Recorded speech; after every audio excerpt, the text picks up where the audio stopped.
It's gonna be different, and I'm really excited. It makes me want to go to Kansas City, and I've never said that in my life before. Welcome to another episode of the Gay Barchives Show, where we explore gay history one bar at a time.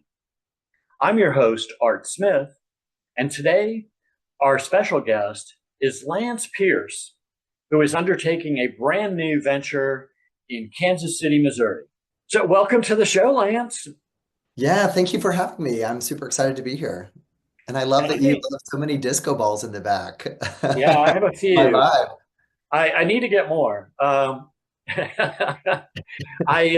really kind of excited to talk to you about what you've got going on in Kansas City, and because it's the heartland of America. You're in the Midwest. You're in a place that people don't necessarily associate with gay life so much. The Absolutely. average person, you think of San Francisco, Los Angeles, P Town, Fire Island, Manhattan, maybe South Florida, Chicago, but somehow Kansas City doesn't quite make that list of the coolest gay places on the planet. And Yep. I was really excited to hear your story. So why don't you tell us a little bit about where you came from, before getting into the gay bar scene? Yeah, so like a lot of Kansas City folks, I grew up in a very tiny town of about 200 people. So my parents are farmers, so they do corn, beans, tobacco, crossbreed cattle. And in that small community, I really kind of learned the principles of what community looks like and how we support each other. So it's very typical for us to buy seed together, to share implements, to cook meals and support each other's families. So it was really interesting when I came to the city and kind of really started to witness all this individualization where that community aspect didn't necessarily exist and didn't, and that mutual aid and that mutual support wasn't the same here as I had experienced in such a small town. So yeah, I started there, and then I went to Mizzou for college, and that's where I kind of got into really meeting kind of the full spectrum of humanity and made lots of really great friends kind of across the spectrum. And that's where I got really involved in diversity and inclusion work. I was a residential life PA, and then I started an organization called Allies in Action. So, Allies in Action's mission was really to bridge the gap between the LGBT community and those that wanted to advocate on its behalf. So, we would work specifically with allies to help train them and train them to be change agents in their kind of realm of influence. So they would go back to their sororities, their fraternities, their churches, and speak up, speak out, try to advocate for more inclusive practices and the inclusion of Black and Brown folks, queer folks, trans folks. So that's kind of where I really cut my teeth on this work.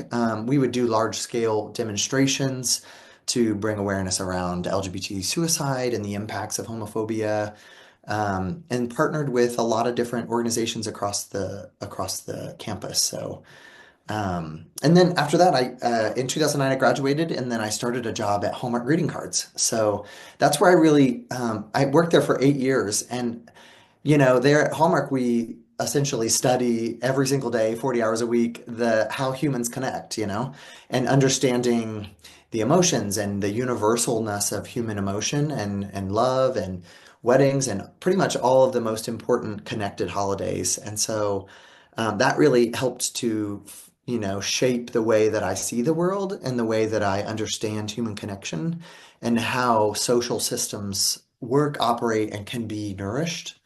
Um, while I was at Hallmark, the CEO, Don Hall, kind of, after I had been involved in the employee resource groups, the LGBT employee resource groups, and really done a lot of stuff there, Don Hall kind of asked me to represent Hallmark on the board of the newly formed, it hadn't even gotten started yet, the Mid-America LGBT Chamber of Commerce. So there I spent 8 years working with a whole brand new set to build that organization from the ground up, managing its marketing, its communications, and really making sure that that organization, was advancing queer people's lives economically. And yeah, I mean, that was kind of where I kind of gotten an opportunity to work with some of the best leaders in Kansas City who have been doing this work for years and years and years. So yeah, I mean, that's how I got started. There's a lot more after that, but I feel like I'm talking a ton. Well, as someone who has never lived in the Midwest, Mhm. to me, it's really critical because, you know, we look at the country and we look at where the gay hotspots are and where everybody is focused on, their party lives and their Yeah, gay marches and stuff. And really, um, we have to take into account the Midwest and Mid America because it's so important that we have that kind of support level coming from that part of the country as well. And yeah, little did you know that what you were doing 5 or 10 years ago was going to again become so important at this time. I mean, suddenly in the last couple of months, the scene has changed, and now yeah, the things that were almost taken for granted a year ago are now again coming to the forefront, and the yeah. groundwork that you've laid and the organizations that you've worked with are becoming once again critical to the survival of the LGBTQ community throughout the entire country. Well, and I think what was really fun about sitting on the board of the LGBT Chamber of Commerce is, I was the youngest board member on there. So I was sitting on the board with, the former mayor, Kay Barnes, Steve Metzler, Michael Linticum, Dan Nielsen. Those are all really integral people who led the movement in the 1980s. When the government turned their back on us then and wouldn't say HIV or AIDS. So those were the people, and I think it's a testament to how valuable and how important community is. Those were the people and a whole group of other people, including the lesbian community, who built the Kansas City Care Clinic, which is our essentially our LGBT hospital here and our care clinic. They built Save Inc., which purchased a large number of apartment buildings to house HIV patients who couldn't find housing because they were experiencing such discrimination. It's the same people who started the AIDS Service Foundation, who raised millions and millions of dollars to support Hope House, Save Inc., KC Care Clinic, to push testing in our community and to drive for change politically, both locally and nationally. So I think a lot of times we think about the gay community and we think about New York and San Francisco, like you said, but you know, queer people are a naturally occurring phenomenon. And we are gifted to tribes and to communities all over the Midwest, in towns of 200, in towns of 5 million. And we are called to bring those gifts to the community and to act as the social glue that holds those communities together and, add a little fairy dust. And so I think it's important for us to remember that we have a thriving, supportive community here in Kansas City, and it probably looks different than what you'll see in a San Francisco. We don't have the luxury to live in a gay ghetto, where everything we do can be ghetto or can be kind of gay marked. We really do need to navigate all spaces. And so I think that's something that I think Midwestern queer people are uniquely skilled at is managing their queer identity throughout a variety of different heterosexually marked spaces and reclaiming their space, in those realms and in those power structures. So Yeah, I think sometimes some of us get lose track of of sight that some places that we go to are really like gay are bubbles. You go to Wilton Manors, Fort Lauderdale, and yeah, everything is gay everywhere. So you don't have to shield yourself. You don't have to act a certain way or be a certain way or even be aware of it. It's just a gay mecca. P Town is that way. Fire Island is that way. The Castro is largely that way. Parts of Boys Town in Chicago. They're all different than what Middle America and the average American probably um, deals with on a daily basis. So you are in a unique situation there because you have to learn those skills and you have to interact on different levels. well, and I think it's pretty similar to most power structures. The people at the very top who are making a lot of the decisions about the movement have such a high level of privilege, to be living in those fully marked spaces, that they lose perspective of what's really going on with the majority of the community. And so I think it's important for those organizations to ground themselves in the movement and in the work of the people, rather than sequestering themselves into these 100% marked spaces, you know? So I think it's what I'm really excited about opening this and continuing to kind of build this structure is, you know, to continue to have more conversations on a national level with some of these organizations and start to invite them into Kansas City to see what 80% of the queer community is experiencing, right? Because, you know, the queer community is just as diverse, and I think the beauty of the queer community is that we're the one of the groups that understands humanity in a way that other groups don't, because we contain Black and brown folks, we contain trans folks, we contain differently abled folks, we contain those that are on the spectrum, right? And so we know how to hold space for all that. And so I think the queer community is going to be the community that leads us into the next chapter as a society, and shows us, you know, what it looks like to hold space, you know, or to make space and room for everybody to just thrive, you know, versus survive. I'm looking forward to the day when that becomes reality and when we actually have some level of respect from the general public for the contributions that we can make and the and you know how we can lead by example. Now you've worked in the corporate field, obviously being with Hallmark. You've had some Yeah. independent ventures on your own in real estate. What Yeah. was it that inspired you to open an LGBTQ space, a physical space in Kansas City, Missouri, to embrace the community, welcome the community, and give them a place of their own? Yeah, so about 8 years ago, in August of 2016, we launched what's called Queer Bar Takeover. So, you know, we had been to the gay bars for many years, and you go to one, two, three, one, two, three, and you kind of repeat that every single weekend. So we kind of got tired of that, and we said, "Ah, we'd really like a bar that's got a like standing poolside or a rooftop bar or a, you know, or this or that." And so we said, well, you know, what makes a really good bar is the community, not the walls. And so we said, well, let's just pick a straight bar we like and let's all go there and just make it gay. So we did Queer Bar Takeover and we launched in 2016. And we've grown that over time. And now we have about 600 to 700 people show up each month. And so we pick a bar, we negotiate drink specials, we bring in a queer DJ, and we throw a big queer dance party. And I think the venues are apprehensive at first and they're like, oh, I don't know what this is going to look like. And you know, there's all these preconceived notions about what queer people are going to do in your space, right? And when we tell them we're going to neutralize the bathrooms and that every bathroom in the place is going to be a gender neutral bathroom, they're like, whoa, whoa, whoa, I don't know about that. And I'm like, well, if you don't know about that, we'll find another partner who's positive that they want to include us. So, you know, we really kind of approached these relationships and saying, we're bringing you 700, you know, people, and we need you to hold space for them in this way. And if you're not able to do that, then we just don't want to partner with you.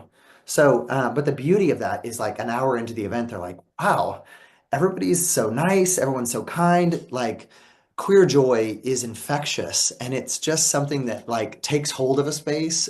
So you were just saying bringing 700 people in after a short period of time, they Yeah. come to the realization.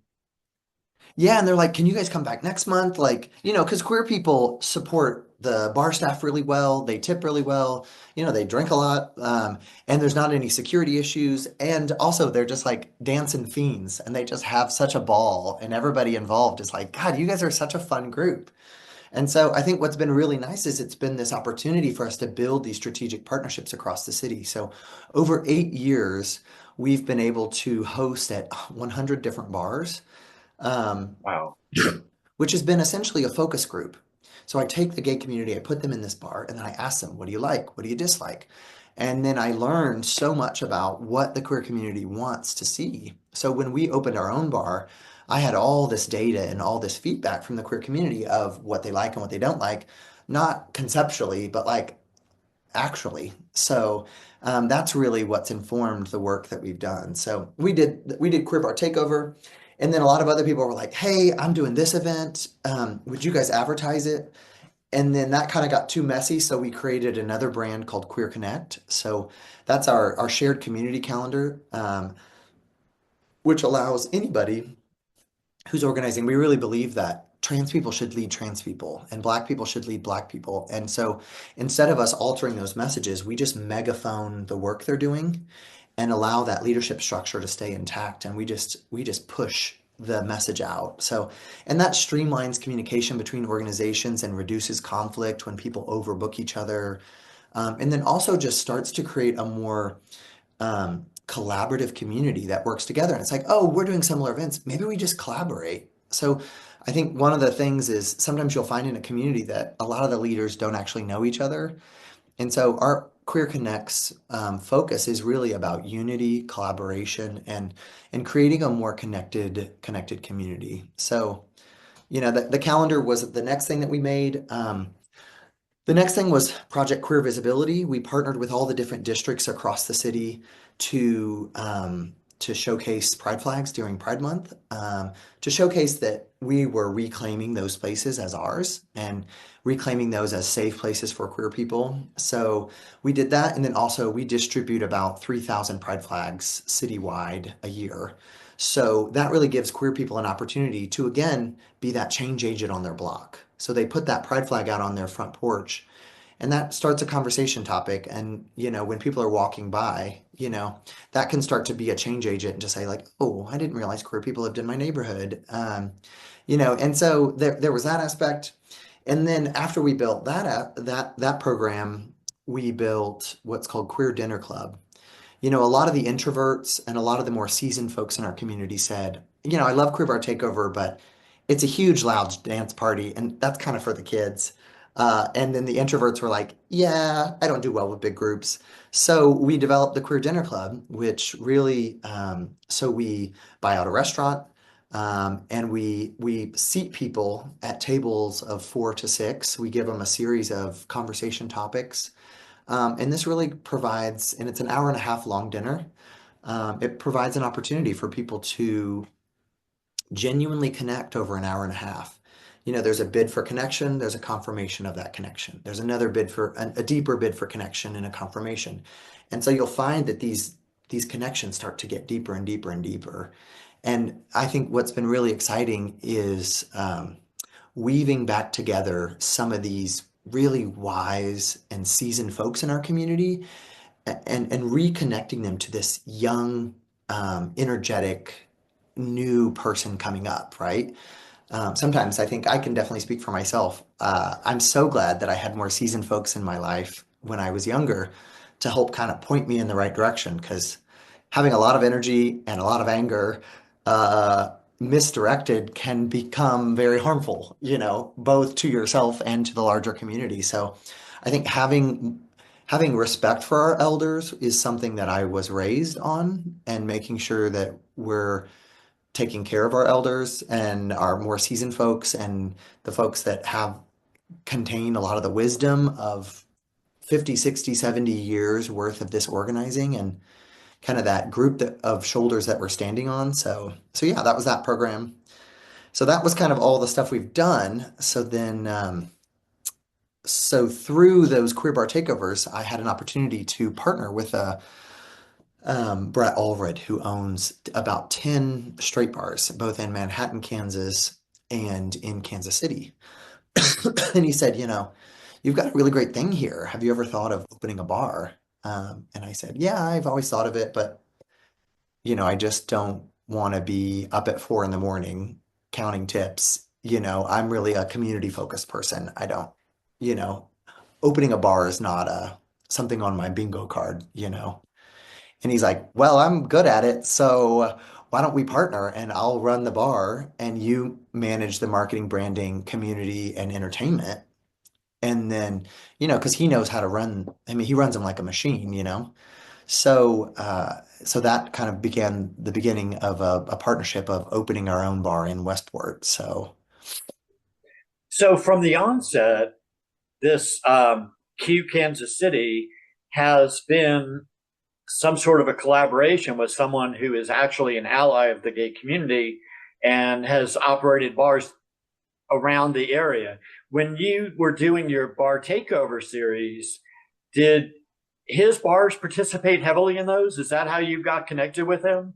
Yep, we hosted at his Bar Lotus, at Yard Bar, at the Landing, at Westport Barn Rec, Shot Stop, and then his patio bar. So we partner with him multiple times because he has so many bars, and all of our partnerships were so good. And I think the beauty of Brett is he really exemplifies what a true ally is.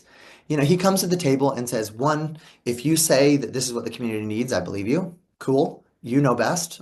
I'm just here to bring my resources and my know-how to the table. And he really lets me and my team lead. And I think that's really the true effort of an ally. He didn't try to shape it into something he'd built before. He brought his expertise and his operational wisdom, but he really did allow us to take the lead on stuff. So And it sounds like from what I'm hearing from your history, um, the entire history has been about, you know, building alliances, building a network, building community. And yeah. this is just a different aspect to that. This is just a different piece of the puzzle of how you can build the community further and enhance, the life for LGBTQ members of the Kansas City community.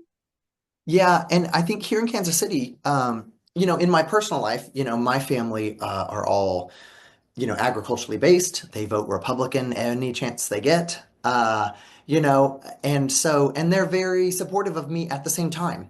So, and in Kansas City, I think we in Kansas City don't get the luxury of only getting to be one way. We have to hold competing arguments in our hands at all times. And so, I think some organizers would say either you're 100% with us or you're 100% against us. And we just don't, that's just not the way I organize. Um, I'm building a narrative and I'm inviting people into that narrative with a set of rules at how I expect them to act inside of that. So we invite bars in and we say, we're going to change all your bathrooms to gender neutral. And if that's not okay with you, we can't partner with you.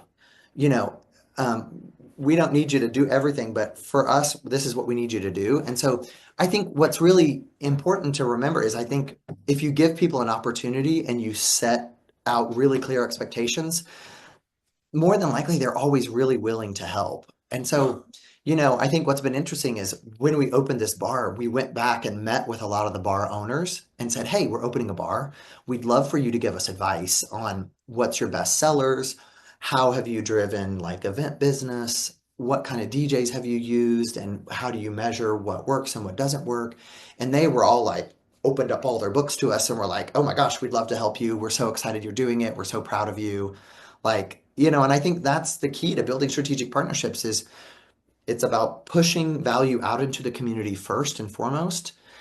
And once you've built up, a treasure chest of goodwill, that's when then you can say, hey, now we're starting our own thing and we're going to need some of that back, and we're going to need you guys to help us. Now, you mentioned to me earlier that in Kansas City, there's half a dozen or so Yeah. LGBTQ bars and spaces that are currently operating at different levels and have Yeah. different specialties. What is it that makes, in your mind, that makes Q Kansas City stand out from the others? What are you doing differently that you have not seen as a major component of the other clubs? Yeah, I think so what we've done with Queer Bar Takeover that we're bringing into the club space that's really different from everyone else is really um, trans folks and non-binary folks get free entry to all of our Queer Bar Takeover events. We really believe that the world is really difficult for trans folks, and we want to make sure that we're just saying, no, baby, come here, come on, right? Come home, relax on the couch, right? Mom's gonna cook you some food, this is a place for you to feel safe. This is a place for you to just dance and let down your guard. And we've done the same thing with Black and Brown folks. So, and we've created space where both gays and lesbians share the dance floor, where Black and Brown folks don't just feel tolerated, they feel celebrated, where trans and non-binary folks don't have to worry about their safety, they don't have to worry about being misgendered or dead named. We have created such an inclusive space that when you come to a Queer Bar Takeover, you're not going to see that mix of people anywhere else in the city. And so the beauty of our grand opening, it was so great of Q Kansas City because, the joy overflowing in the room is just palatable and it's coming from every source. And black and brown folks are dancing and trans folks and there's drag queens on stage and there's just this whole amalgamation of the full spectrum of the community. And then you go upstairs into our lounge and kind of our more seasoned folks are up there all chatting and having fancy cocktails. And you go out on the patio and people are vibing out there. And, I just think it's really exciting to see that come to life. And I think a lot of people have just felt like the queer community just isn't for them. It's not made for them. The queer community is for white muscle gays, and they're not that. That only represents a certain percentage of our community. And in Kansas City, we like to eat. So it represents an even smaller percentage here. We are known for our barbecue. We are known for our jazz music and our really, really good food. So we like to eat here in Kansas City. So we are not starving ourselves for a six pack. And so our bars are a lot more inclusive and I don't mean that to be critical of the current bars. Like a lot of these bars have been open for 30 years, and we wouldn't be able to do what we're doing without standing on the shoulders of all those people who have paved the way and did it when it wasn't cool and when it wasn't popular and when, they were fighting off police raids and right. So, I don't think what we're doing is like better than what they're doing. I think it's just different. Right. It's definitely something that we need in the community everywhere, not just in the Midwest, but everywhere across the country. Yeah, It's kind of like the food court at the mall. absolutely. You have 20 restaurants in there, and they each serve something different. So it serves the whole community. It's not just, oh, we're all going to the Chinese restaurant. If you don't like that, too bad. You have Yep. choices. And this is another choice. This is another option. Now, for people who have not been to Kansas City and don't know much about the scene there, how Yeah. big of a place is Q? How many people can you hold in your bar? We can fit about 500 people inside the bar, which is smaller. I mean, normally our Queer Bar Takeovers have 600 to 700 people in attendance, so we hit capacity pretty quickly. But again, we're brand new and we're this bright Right. shiny object. I'm sure that'll wear off over time, but yeah, I mean, Kansas City proper is about 500,000 in the population, but Kansas City metro area, I think, is a little over 2 million. And then Kansas City acts because it's one of the only large metropolitan cities for a five-state region. We really see a lot of all the queer people from Kansas, all the people from Arkansas come up, all the queer people from, Iowa, Illinois, all kind of come to Kansas City, Chicago, or St. Louis, right? And so, we have a very large trans population here. We have a very large queer community here that just kind of thrives. And that's something that we kind of noticed too with the queer calendar was a lot of these very disparate organizations, it's like we have a group here called Wrestle Your Friends. So they'll like rent out a laundromat and they do thumb wrestles, arm wrestles, body wrestles, and it's just the weirdest stuff where like there's a fairy and fae community and they bring people together around the fae, or the Renaissance Festival gays or there's just all types of different gays, and so that queer calendar has really helped people and find their place to belong. Like if you're a little if you're a little weird or if you like this or you like that, it's like there's always a place for you to belong. It's like just having a directory to go find your people. Right. um I mean, you not know only helping to avoid the conflict of, what's on this weekend or that weekend, but to see the diversity of options that are out there because so many oh, people don't know, no matter how big a community they live in, they don't realize that there is a gay fairy group in their town absolutely. that meets on Tuesdays, at the local park. So Yep. it's also another way of building community because even though it's just a calendar of events, it's also kind of opening up, awareness to the fact that there are all these facets and you may not fit into the square block or the round block, but you fit into Yep. the triangular one. So it's a Well, really good thing for the community. and I think, um, I think when we start to think about queer health and we talk about queer mental health and suicide prevention, you can do all this stuff in the healthcare field, but what really happens is people overuse drugs, they overuse social media because they feel disconnected from society. They have high suicide rates because they feel disconnected. And so their nervous system gets dysregulated. And there's a lot of research that shows that a lot of Americans don't have someone they can call at 3 o'clock in the morning who can talk to them for 8 to 9 minutes and re-regulate their nervous system. And so I think what Queer Connect does is it connects people to a group and it gives them an opportunity to like meet somebody at the Queer Dinner Club or meet somebody at the Fae gathering that's in the park or the Queer Joy boot camp that they have in the summer, right? And so when they do have a crisis, now they have someone to pick up the phone and call, to go to coffee with, to go to dinner with, to come over and lay on the couch with them. And I think that's where we're going to see increased mental health. That's where we're going to see lower rates of suicide. That's how we're going to see increased, physical health. And so I think it feels indirect, but what I learned at Hallmark is healthy, connected communities result in healthier humans. And I think a more connected group is really the key to our community's strength, our resilience, and our ability to thrive, not just survive. So obviously, the networking, the connectivity that you promote is a big part of the whole Q Kansas City scene. But the question I have for you that I get some grief from some people because my project is called Gay Barchives. Yeah. Everybody automatically wants to jump on the bandwagon and say, hey, you know, what's up with all this focus on alcohol? Why is everything always about drinking and getting drunk? And it's Yep. not really. It's just that traditionally, the bars have been our community centers. They have been the places where we've been able to meet and organize and make friends and meet lovers and do all Yep. kinds of things. What aspects does Q Kansas City have that is not focused specifically on alcohol? Do you have a coffee bar there? Do you have juice bar? Do you serve, non So alcohol related events?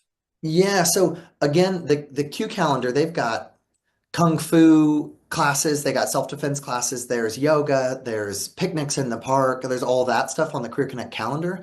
But then when you get to Q Kansas City, we have an entire cocktail menu, and then we have an entire zero proof cocktail menu. So non-alcoholic. Some people don't like to drink alcohol. They like to take gummies. They like to not do anything at all.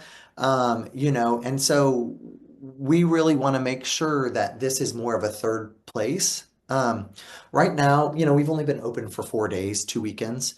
So, we're still fine-tuning our nightlife, but we'll continue to expand drag shows, and then maybe even start to host the space as a coffee shop during the day for co-working. We've installed outlets underneath all the bars and underneath all the booths so that we can support that long term. Again, we're really trying to take something on, get really good at it, and build on that. Kind of similar to how we've done with Queer Bar Takeover, where we will launch new programs and then really perfect, perfect, perfect. And once we feel like we've got those things perfected, it can drive value, then we can kind of move on to something else. But yeah, I mean, we haven't really started programming yet, but we will start those processes Yeah, and coming. like you said, it's brand new. You've been open 2 weeks, a total of Absolutely. 4 days. There's a lot of time left to hone, you know, the experience there and to figure out what's going to work and what's not Yeah. going to work. And but a couple of things that you mentioned, I've already seen working in other venues very successfully. Yep. Um, a friend of mine from New York City who's been immersed in the gay club scene for decades, Daniel Nardicchio. He's the Yeah. founder of the underwear party at Fire Island. Oh yeah. And I have been to he, that party. yeah, well, he's the one who started it 25 years ago. Um, he and some partners a couple of years ago opened a bar in Hell's Kitchen in New York Yeah. called Red Eye New York. Oh, okay. And as part of the concept of that space, they have a coffee bar and they're open in the mornings now. They're open during the day to serve Yep. the community that needs somewhere to go. They want to work there. They want to get on their laptop. They want to hang out, have a little meeting, but they don't have room in their little tiny New York City apartment. Yep. So he has a Red Eye coffee shop.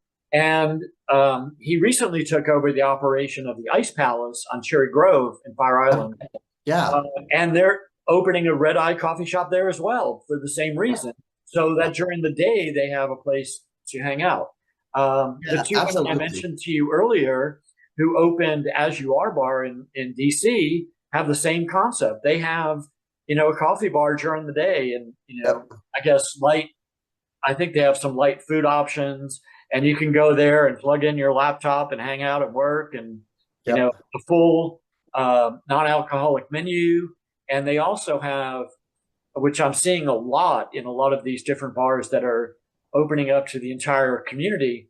Um, they have a diversity of staff, which is an important part of the picture.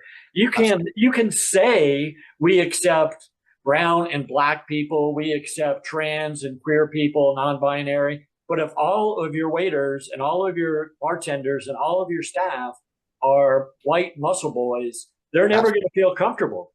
And I'm seeing that as a transition too, where these different places, suddenly you walk in there and you have, a black trans person and a, you know, Yep.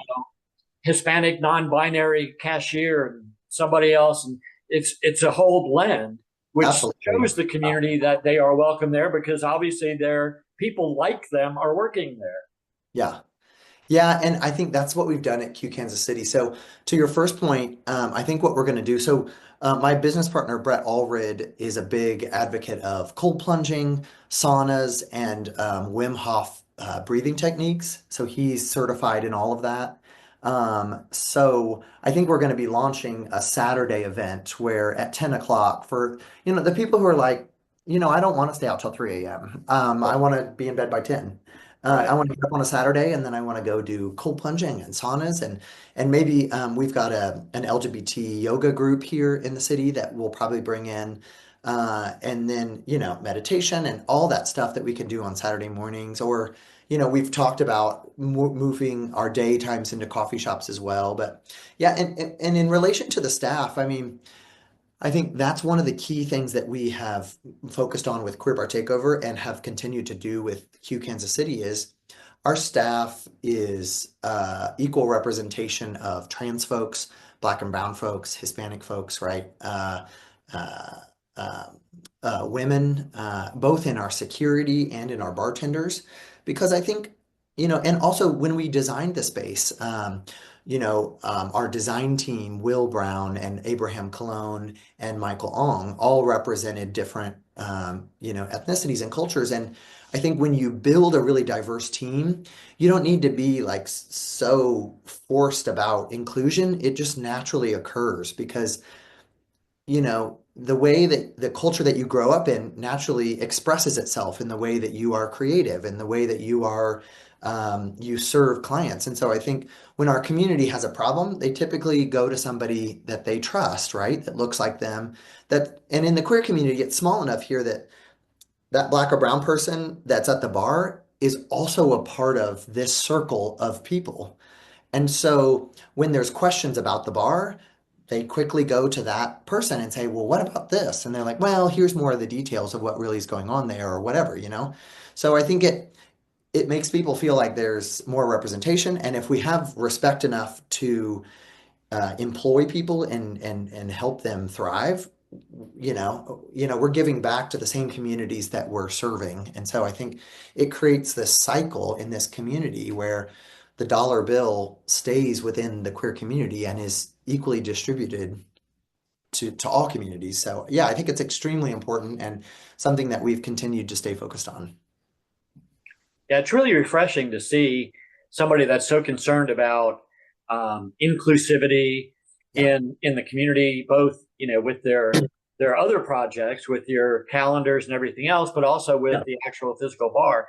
And I think it speaks volumes that a very successful business person who has been in the hospitality space for a long time and operated multiple successful bars, is seeing an opportunity that he is willing to embark on and partner with you to bring something new to the gay community. Because one of the things that we hear frequently, and I'm sure you've heard this over the last 4 or 5 years, especially ever since the onset of COVID, is Yeah, we're losing all our gay bars. They're all going away. But absolutely. I have a series which is actually called Gay Bar Takeover that Uh-huh. I've done a series of interviews with executives and entrepreneurs from different fields who have recently started investing in gay bars. Oh, okay. One of them was the founder of Mister, the prep service. Oh, Uh, yeah. in the last 16 months, he's bought, I think, 5 gay bars, a few hotels, several restaurants Hmm. around the country. Yeah. And obviously, that wasn't the field that he started on originally, but Yeah. he's seeing the value in that space. And I've had people who ran multiple, like hundreds of fast food franchises, and then Yeah. went into the gay bar business. I've had people who were in the check cashing industry and had multiple check cashing locations and are now investing in the bar industry. Yeah. And your partner is another example of somebody who went from a very successful group of mainstream bars and restaurants, and he sees the opportunity too. And I think all of that speaks volumes to what is in the future for our community.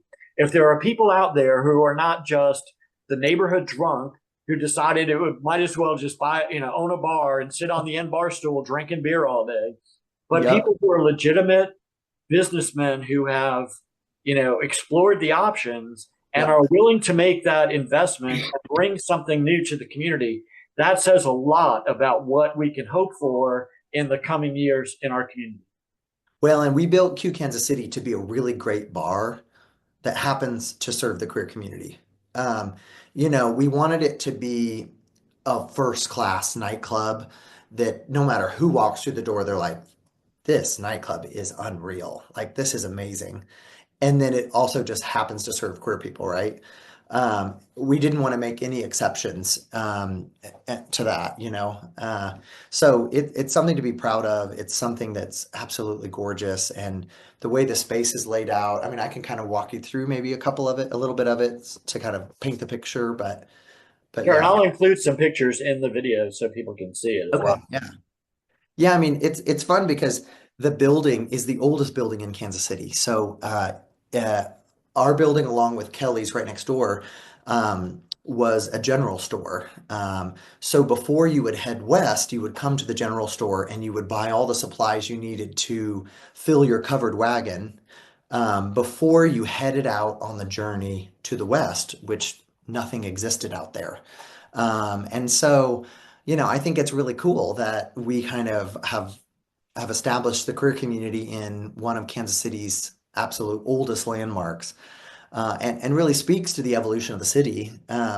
It's fun because when you walk in on the front, there's a front patio to the space, and there's a big mural done by Miles Crawley that says, you know, uh, allowing someone to be entirely themselves is the loudest way to love them. And that kind of sets the tone for what you're going to experience inside. And so you come inside, and there's a big, there's a lobby, and then there's a big pink curtain, which is a nod to all the theater gays. So, in high school, we didn't always fit in with everyone. And so we found refuge and we found support, and we found people who got our weird and supported us. And so that huge curtain is a nod to the theater gaze. And then there's a huge giraffe that has a chandelier hanging out of its mouth in the lobby as well, painted crimson gold. So then you move up into this little nook, and it's called the Cove. And there's neons that say "Shut up and kiss me." There's these lip couches and all this plush furniture where you can chill and relax, and it's right off the dance floor. And then you move into, and there's a coat check there. So of course you can, have something cantily underneath and have a big, beautiful, perka that you can take off or whatever. So then you step into the dance floor. Throughout the space it's a brick building, of course, and it has these beautiful arches that are original to the building. So we mimic that. behind all the new VIP booths. So in the dance floor, there's a big stage, and then on this side is a bunch of booths. So you've got queer people down here, you've got people on the stage, and then there's some dance platforms up here. And then on this side, you've got people down here on this ledge, on this ledge, on this ledge, on this ledge. So you've got this almost Kiva-like dance floor experience. And then there's a DJ booth that's inspired by Episcopal or a Catholic pulpit. So we really believe that the gay bar is, we haven't always been included in church, and we come to the gay bar to find fellowship with our brother and sister and they, them. And, we come here to hear the gospel of self-acceptance from drag queens. We come to share in the vibrational experience of the gay dance floor. We also don't have any mirrors in the club. So in the bathroom, you can look in the mirror, but outside of that, we've removed all mirrors in the club to make sure that people stay present in their body and that they're not self-conscious, and it encourages body positivity and removes this need to posture your body in a way that I think is very typical of a lot of bars. So moving out of that space, you move into the main bar. Against the back wall is acoustic sound dampening panels that go in podcast booths. So that really captures a lot of that reverberation. My younger brother, Curtis, is autistic. And so I grew up with someone who's very highly sensitive to sound, noise, light, um, textures. And so I've crafted the club so that he can feel comfortable there. And I think when you take someone with a great deal of need and you keep them in mind at every corner, you keep in mind everybody else at the same time. And so, you come into the main bar and you've got those acoustic sound panels and a big banquette of seats. And then again, the arches are repeated there as well. And then there's a new gender neutral bathroom. So we've torn the wall down between the gendered bathrooms, and there's these big private water closet stalls where everyone can kind of go in there and be completely private, and some urinals. And so that's essentially our gender neutral bathroom. So the number of friends I've made in the bathroom line, is like emblematic of any bar. So, now the genders are mixed in the bathroom line, right? So now those best friends get formed across gender lines. So, and also nothing in the club is gendered. We've removed gender completely from the club. It's just called restroom. Uh, and so then you move through the space, and there's a hallway where a muralist, Jared Horman, has painted all these sexy fruits. And they're all shapely, and, maybe it's a little like, set of grapes or an apple, or, it's really just a nod to our full-figured kings and queens of the community, to say, like, we live in Kansas City and we like to eat. So, we're round and we have a whole set of curves here. So, then you move through that space and you move out to the patio. So the patio is inspired by Costa Rican color palettes. It's deep saturation. There's lots of chairs and seating out there. There's radiant heaters that keep it warm even in the coldest months of January and February. There's a stage for a DJ or a band. And that really allows us to support organizations who want to throw fundraisers out there and contain the whole space. And then the next piece, so, you've got your dance floor, which is a 10 out of 10 noise level. You got the Cove, which is like an 8 out of 10. The main bar is an 8 out of 10. The back patio is like a 6 out of 10. And then we have this little nook. So then you come back into the bar, and right off the dance floor, you take a set of stairs upstairs. And upstairs is the Q&A. So downstairs is Q Kansas City, upstairs is the Q&A, so the question and answer. That's where deep conversations happen. We have a mixologist up there that serves everything in fancy glassware, and there's more theatrics to the drinks. A lot of gay bars are kind of just like the bare minimum. Everything's served in a plastic cup, and just be happy with what you get. So But I this think is more like a craft cocktail bar, like this is a something craft you would cocktail bar. find, yeah, that you would find in an upscale lounge, usually. Absolutely. At a fancy hotel. Yes. So you go upstairs, and the walls are covered in a velvet, deep, deep teal curtain. And then there's these floral pink wallpapers, and teal wallpapers, and these beautiful arches. and this beautiful gold leaf tile that covers the front of the bar. It's really colorful. It's really intimate. This is where our more seasoned folks are like, thank God, something for the adults, you know.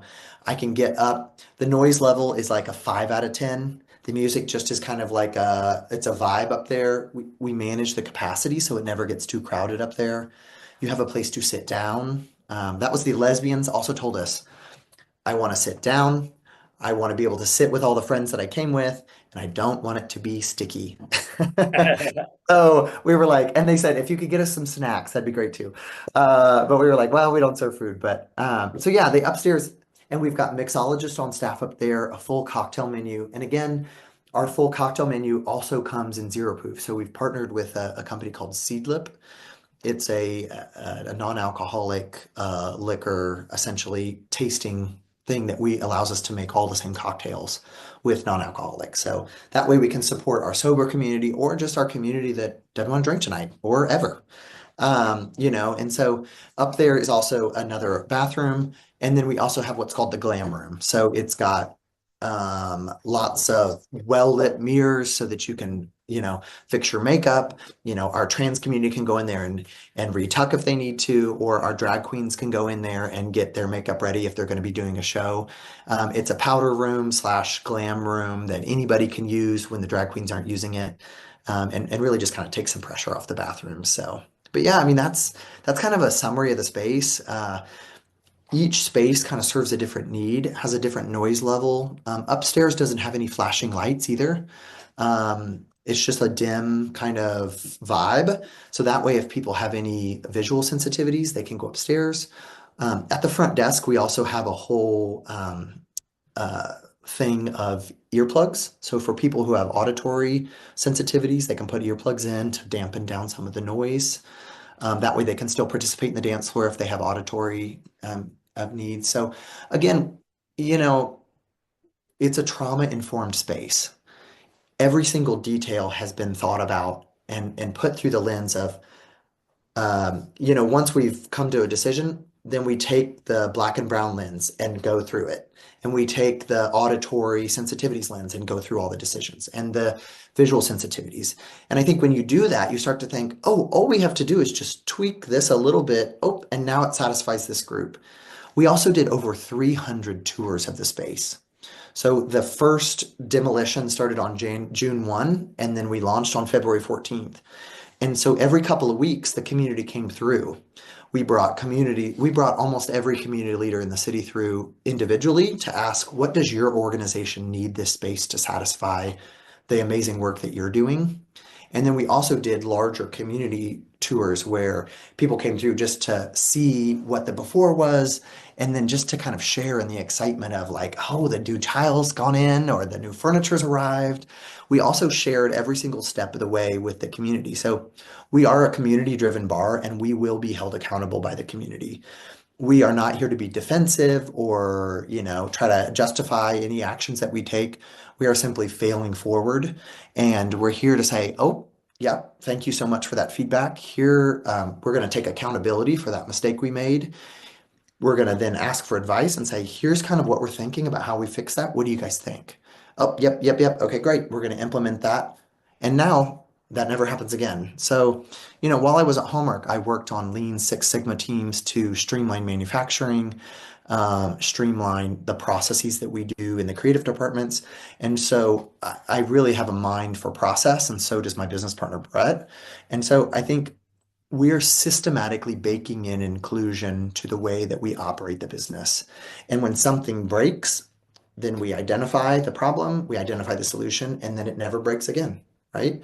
And so I think those that wish against us have systematic approaches to oppressing us. And so we need to come up with systematic approaches to including us in the same way.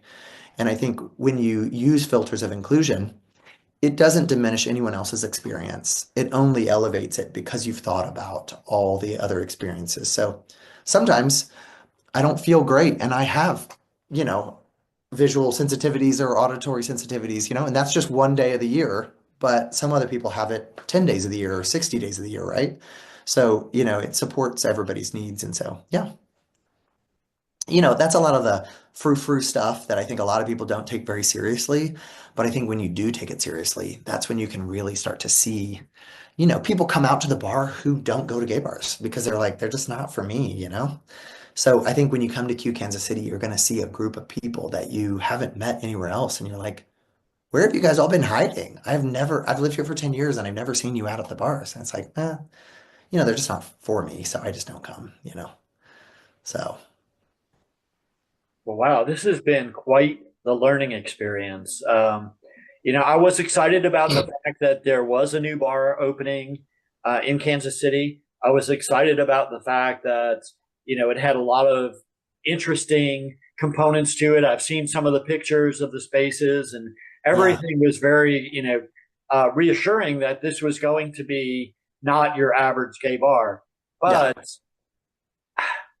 listening to your description most recently and the amount of inclusivity that you've kind of put into the planning process, um, I'm almost thinking something I never thought I would ever say in my life, but your space in the Midwest in Kansas City could almost be a prototype for what the 21st century queer spaces should look like everywhere. Like, I would absolutely. love to see a queue in other cities. Not well, of course, there have been other gay bars with the name Q. That's not a first. Right. But your concept of Q Kansas City, I could see duplicated in so many places and accepted by so many communities because, like you said, you have put so much inclusivity into it that Yep. those people want to be there too. And it's going to be a completely different experience than going to your, neighborhood gay pub where you see the Absolutely. same guy sing karaoke every Tuesday night. Yeah. Um, it's going to be different, and I'm really excited. It makes me want to go to Kansas City, and I've never said that in my life before. Uh, Well, that's what we're super excited about is I think, this doesn't only serve the queer community, this serves the entire Kansas City community. So Mayor Quentin Lucas, City Manager Brian Platt, and a big portion of the city council all came to our ribbon cutting to say, we're here to back you, we're here to support you, and we want Kansas City to be an inclusive hub in the Midwest. And so, I think we're not here to be critical of other people who are doing things differently. We're just here to serve as an example of what it could look like. And if you'd like to copy and paste everything we do, we welcome that. And I think that's sometimes the approach. Sometimes in these diversity inclusion spaces, people sometimes choose to be hyperly critical of everything everyone else is doing. We really believe in creating our own narrative and inviting you into it, but holding strong the boundaries and the rules of that space. And so I think what's really exciting about Q Kansas City and about the queer community is we really do understand what it means to hold space for everyone. And so lots of straight people have come through our bars as well. And I think they get an experience with the queer community and they are just like, man, their perceptions change.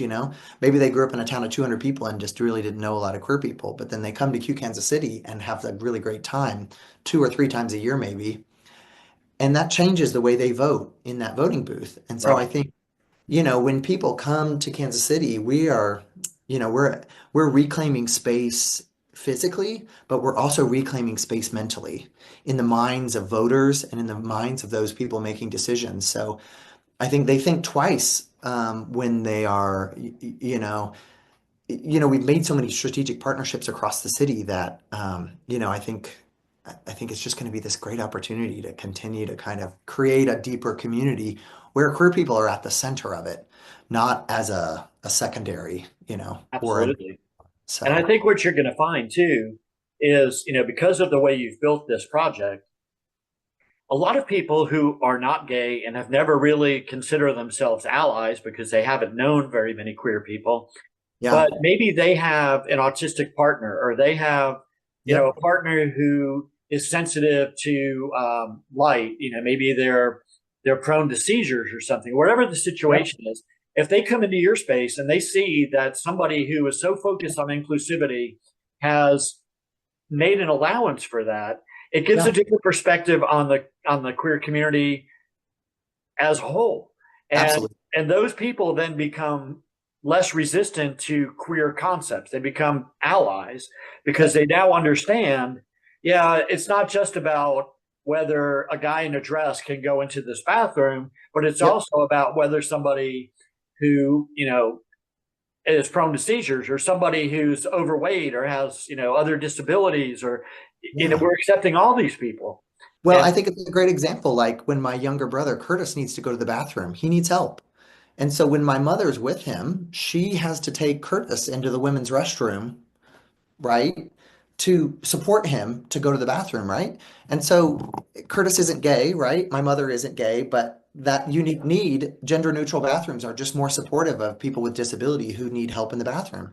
And if their caregiver, it happens to be of a different sex or gender, right?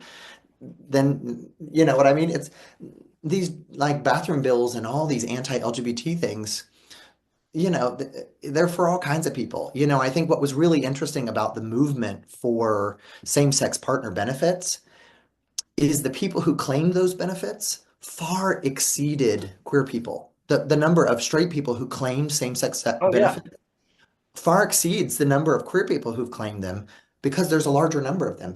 So you can argue that the LGBT community is advocating for our own needs. But again, when you create inclusion for a small group of people, you end up creating inclusion for a huge group.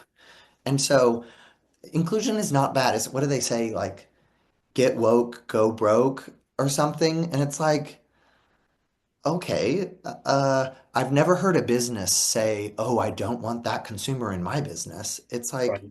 I don't want that customer's money. No, no, no. right. Oh no, keep your money away from my business. So I just think it's, you know, the the naivete of those kind of approaches and the gaslighting they do to their own perspectives is just like, huh? Like, what business school did you go to?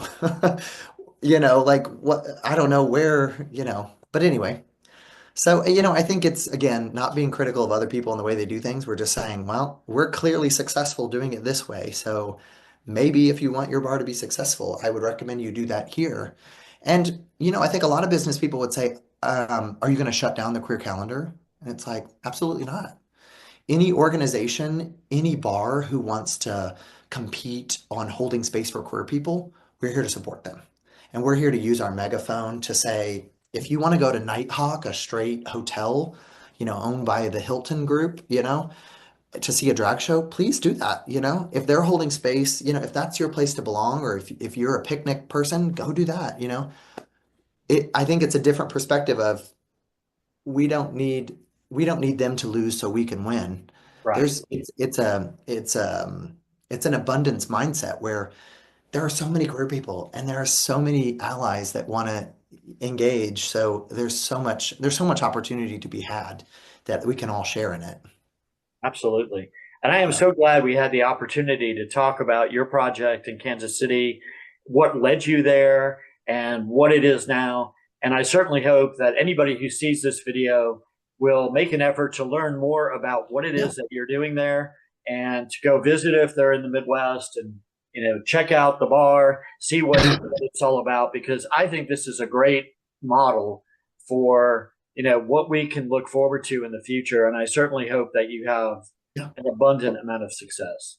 Well, and if you want to come visit the city of Kansas City, I happen to have a company called Carrot Vacation Rental Management. So we have about 80 short-term rentals here in Kansas City. So you can stay with a queer person and then you can support a queer bar. And then I can connect you to all the queer restaurants in the city and you can support queer restaurants, right? We have a vibrant, thriving community here in the Midwest, and we are the heart of the nation. And this is where you've come to find where all the people are coming together, right? This is where you find what an example of unity looks like within the gay community and within the broader community, and where we're actively inviting people into the movement and inviting people in to support us, and we support them. So, if you want to experience something new, if the gay community, I think there's always this narrative that if you want to engage in the queer community, you need to move to a big city. And that's just not the case. Queer communities are thriving even in Wichita, Kansas, and in Topeka, right? Queer people are gifted, they're resilient, and they have gifts inside of them that cannot be ignored. And so I think when we take the chains off of those gifts and allow them to thrive, it's really exciting to see what queer people can bring to the table. Well, thank you for being one of those people who is bringing such an amazing gift to the table because, we need more people like you out there. We need more bars like you, Kansas City. And I wish you all the success possible. Absolutely. And I really appreciate you taking the time to bring us on and helping to spread the word about gay bars and all the history and amazing kind of the shoulders of all the people before us who have paved the way. So You're quite welcome.